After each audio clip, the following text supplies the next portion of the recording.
अस्सलाम वालेकुम students, my name is Syed Ali Raza and you watching CSS to the point. आज का हमारा टॉपिक है चाइना ताइवान कॉन्फ्लिक्ट।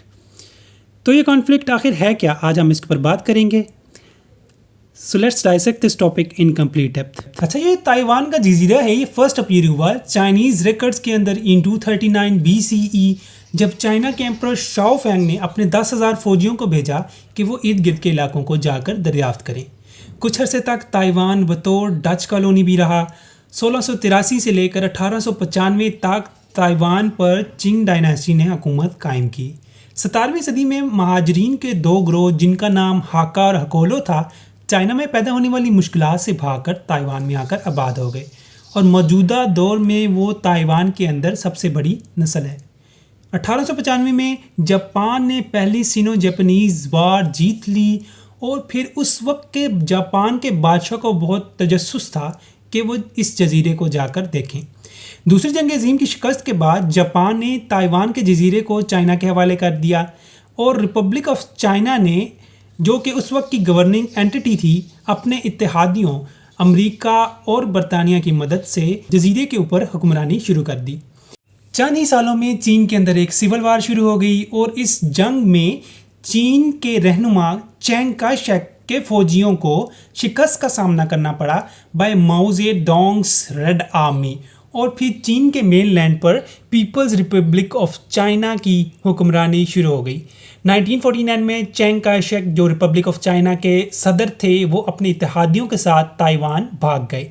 अब चीन के मेन लैंड के पास कोई ज़्यादा शिप्स तो थी नहीं कि वो ताइवान जाकर उन पर हमला करें, इसलिए तब तय ये पाया कि ताइवान पर नेशनलिस्ट हुकूमत करेंगे और मेन लैंड को कम्युनिस्ट चलाएंगे। रिपब्लिक ऑफ चाइना ROC और People's Republic of China PRC दोनों ही ये क्लेम करते हैं कि they have the true authority over the island. इसी के साथ ताइवान और मेनलैंड चाइना के दरमियान सख्त दुश्मनी शुरू हो गई और दोनों अतराफ से सालों तक किसी किस्म का कोई राब्ता, कोई सफ़र या कोई तजारत नहीं हुई।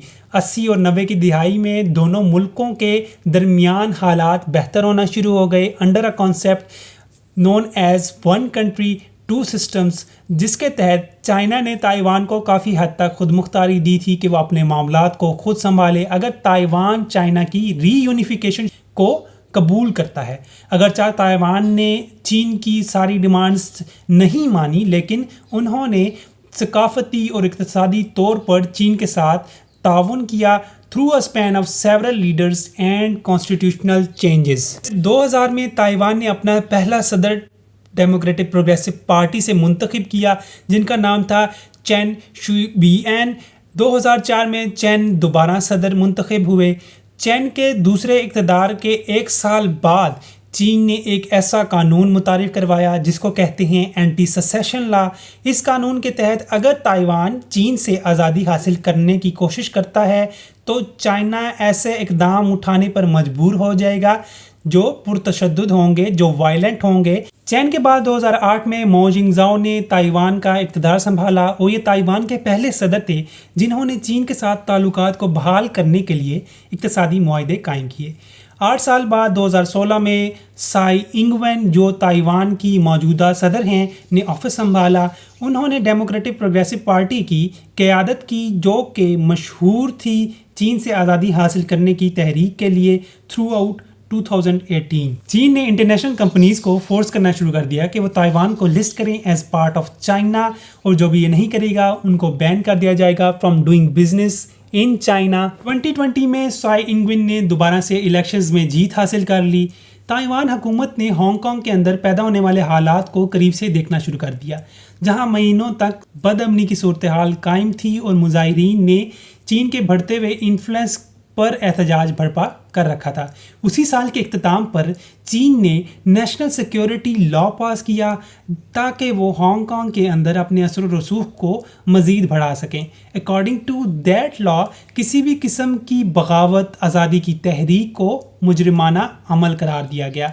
अमेरिका के ताइवान के साथ सफारती ताल्लुकात कायम नहीं हैं, लेकिन उनका ये अज़्म है कि ताइवान के डिफेंस सिस्टम को बेहतर बनाएं और वेस्टर्न पैसिफिक में अमन कायम करने की पूरी कोशिश करें।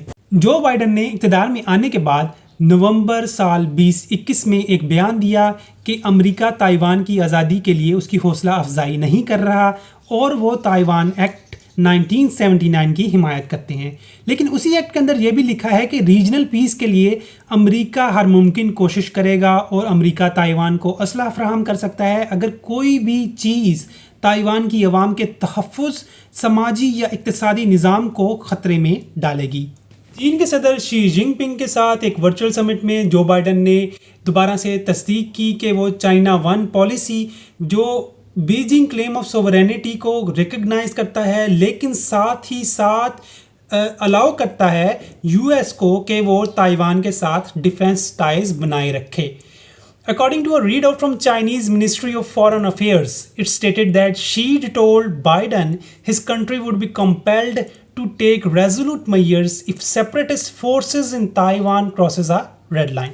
Despite all this pressure had been building between China and Taiwan, with the past year seeing record number of Chinese warplane incursions sent into Taiwan's air defense zone, some experts believe that China's invasion of Taiwan is much closer than we think.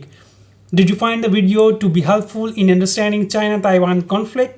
If so, hit the like button, subscribe the channel CSS to the point, and share the video with others. Jazakallah and Allah Hafiz.